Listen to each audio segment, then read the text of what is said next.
Hey, what's up everyone, my name is Valerian and today I'm going to be bringing you some Elder Scrolls Online and we're going to be looking at the Death Knight Ardent Flame skill line, and it's basically just a Fire Mage or a Destruction Warlock from World of Warcraft, and it's probably one of the best builds that I've ever used. I love it. I have a Veteran 1 character of this thing, and I'll be honest with you guys, I probably will delete this character after I've made the video. Would probably seem a bit dumb, but I already have one and I only have like one space left of characters, and I want to make a Viking kind of like Norse guy. I hope to start that guy today and work on like blacksmithing on that character as well, so it's kind of more important than this character. And then obviously my 8th and last character slot will probably be for any character I decide to pick after that. But yeah, I pretty much don't have enough character slots, so it's kind of annoying. I do hope they decide to add more in the future, and I really hope they decided to add more classes as well, because even though there's a lot of classes that you can build from all the different skill lines, I would really love a Necromancer. I don't know why. I've been reading so much about it. I really want a Necromancer. It looks awesome, like the whole Necromancer thing. Manny Marco is probably one of my favourite like enemies ever in this game so far. He's so awesome, and yeah, I mean, Manny Marco to me is like the Lich King from World of Warcraft. He was just spectacular. So anyway, let's get into the build, and we'll just see what we can. I mean, I'll show you what we got, and pretty much, you know, you guys can use it. Now, my first skill is called Fiery Breath. Fiery Breath is from the Ardent Flame right here. I've only just got it because I got Ardent Flame to level 20, which is what you need to unlock that. I'm only level 11 as always. I mean, you probably won't get Ardent Flame until you're like level 13 if you're using the right skills in the bar, but I pretty much put all these two skills in the bar, and it slowed me down. I mean, it helped me get it faster, I suppose. Damn dog in the background. Hopefully you can't hear it. But yeah, basically Fiery Breath is just a... I'll show you what it does. Basically just, I use fire from my mouth, and boom, like a dragon. That's why you call it Dragon Knight. And it's a really good skill. The morphs I don't know off by heart just yet. I probably should have put something on my laptop so I can... No, I know that one of them pretty much increases the duration and the damage. So that's pretty much the one that you want. You don't really need anything else but that. And then my second skill is called Fire Touch. And of course, like I said in a few of my other videos, as a caster you want this skill. It's just so good, and it's from the Destruction Staff slot thing, the top one. It comes from Destructive Touch. It is Destructive Touch. I don't think I've morphed it yet. Actually, I think I might have morphed it, but it's still the same thing. I think it's got no, I haven't morphed it, never mind. Basically, if you morph it, the first one will basically add more elemental effects. That basically means after you've knocked them back, they can then get knocked down again, or if you're using Frost Staff, they'll, you know, get knocked into place, and they might get knocked into place again. It's basically more elemental. It could be like a double of what happens or something like that. Obviously they won't get knocked back, but if you're using a Fire Staff or an Inferno Staff, they will get, like, you can knock them back, but then once they get back up, they can be like put back on their arse again, if that makes sense. And it's always good. And then the second ability, basically extra range, it kind of, if you're using a Fire Staff, it kind of makes like this little fire wheel, and it hits them. And if you're using a Lightning Staff, it just, like, you basically throw a little like bolt at them from your staff, and it stuns them again. And if you're using a Frost Staff, it just, you know, a little bolt again that just freezes them in place. It's always, like, they're all good. I mean, the increased range is good, and I probably will go for it, but then also the extra elemental effects that could happen, that's also really good, because if they get knocked back twice, then they're going to be down for a while, and they will be gone.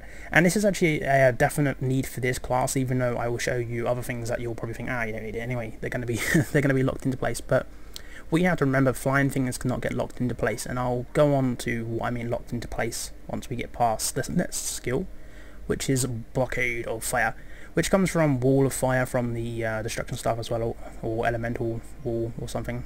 And basically it just puts a big ass wall, like a big ass thing on the ground like this, and it's just full of fire, and it's awesome. It's so awesome.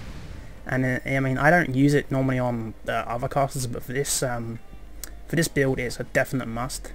That is annoying rolling. Too much MS, I guess. But yeah, elemental.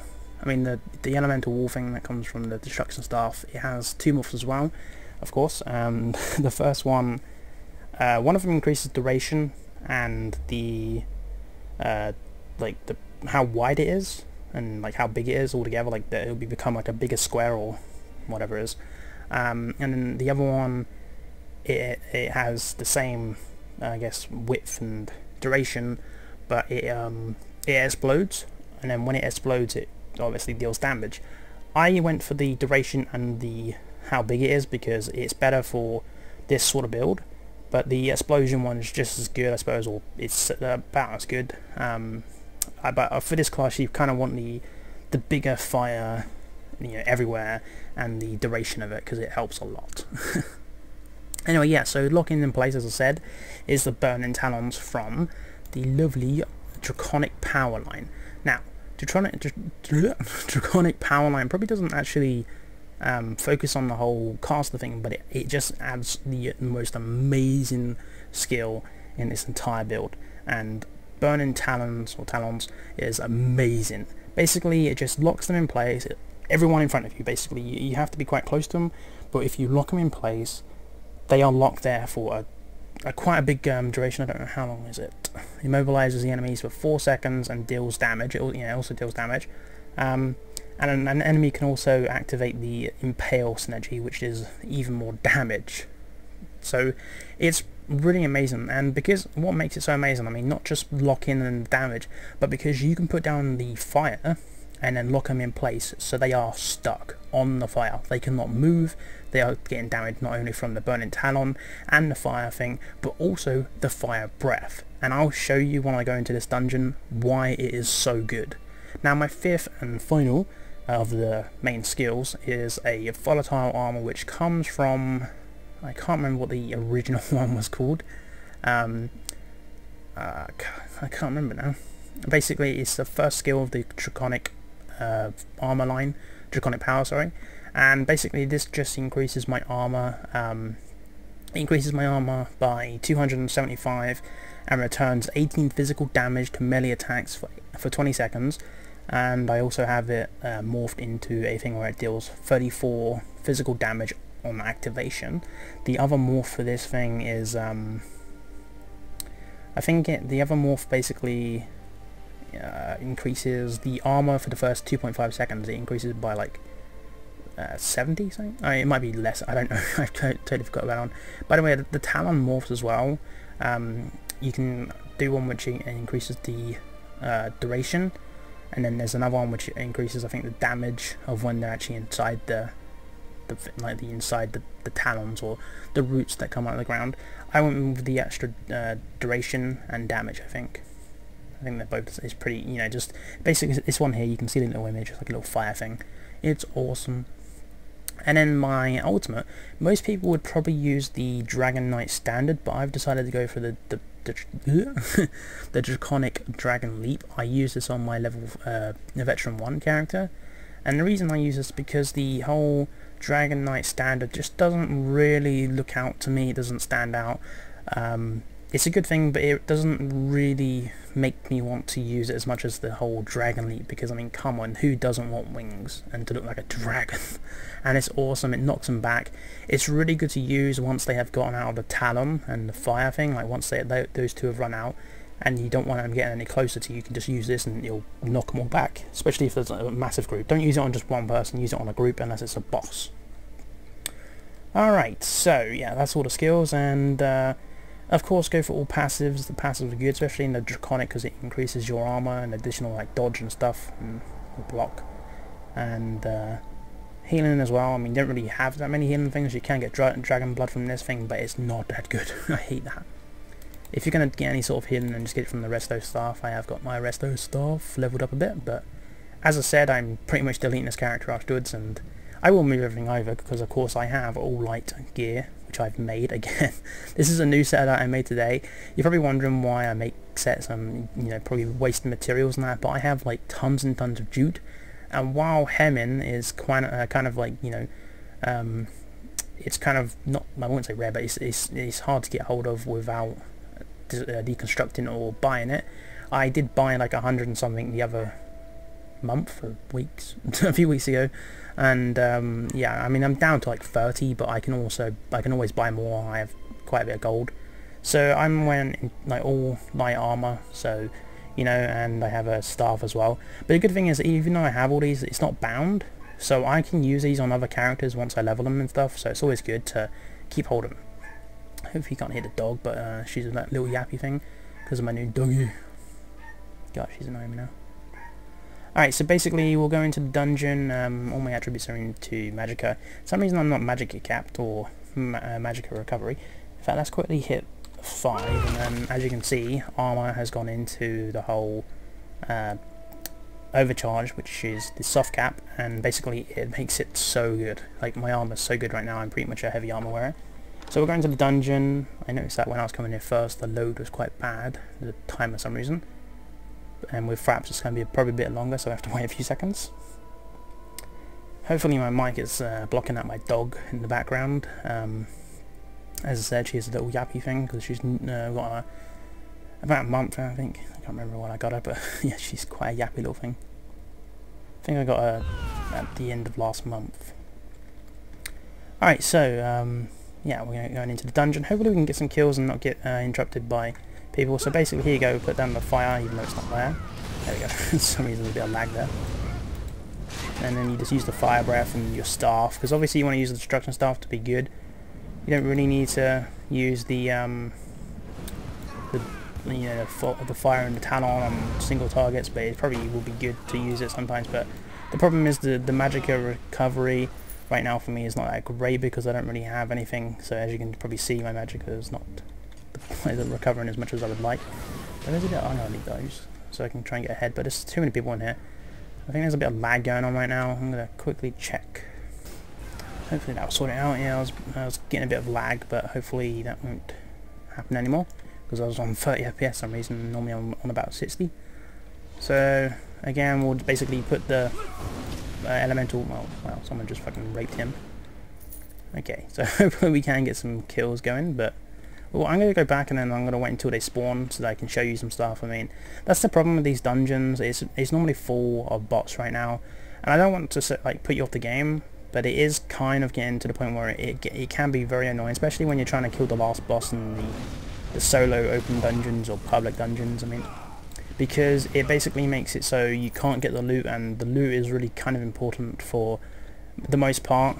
Okay, so you put down the elemental thing, talon, and use burning fire breath, and pretty much they just die from the AoE damage. Oh, got hit by that. That's quite a lot of damage. But yeah, you will have to finish them off sometimes with your staff, but it's not really that bad. As I said, I do have a veteran 1 of this character, and it's so good at that level as well, like higher levels. So it's not just like an early game kind of thing. Don't judge the class, by the way, until you get the burning breath, because you might find that you can't really kill people as fast as you would like to until you get the fire breath. So we'll use fire breath and fire breath. Fire breath doesn't really stack up, by the way, as well as you might like it to. I think it does the additional damage, but then, I mean, like the main damage, but it doesn't do the damage over time. So I don't think you can really stack it. So we'll use Dragon Leap on this one guy here because it's awesome. I did say we don't have, yeah, you don't want to do that, but he was just sitting there, and Dragon Leap does come through quite a lot for me, at least on my main character. So again, we'll just continue using our lovely little fire attacks. It's such a good class, which is why I do recommend this one. I did do a class yesterday, which was the Nightblade, kind of like Warlock, or I don't know, whatever else I said it was, but yeah, it's basically, this class is basically a Fire Mage, and I love this class. I did not enjoy the class yesterday, but I do recommend this one so bad, like so much. It's so good. Dunk. And then of course our staff can do some good damage as well, but don't be too reliant on the staff. And the problem is, like, you can't really take people on without using the wall of elemental and the talons, because your damage is mainly over time. So, oh, he's gonna do it. Oh, damn it! Can't put that on my elemental. Got lag again.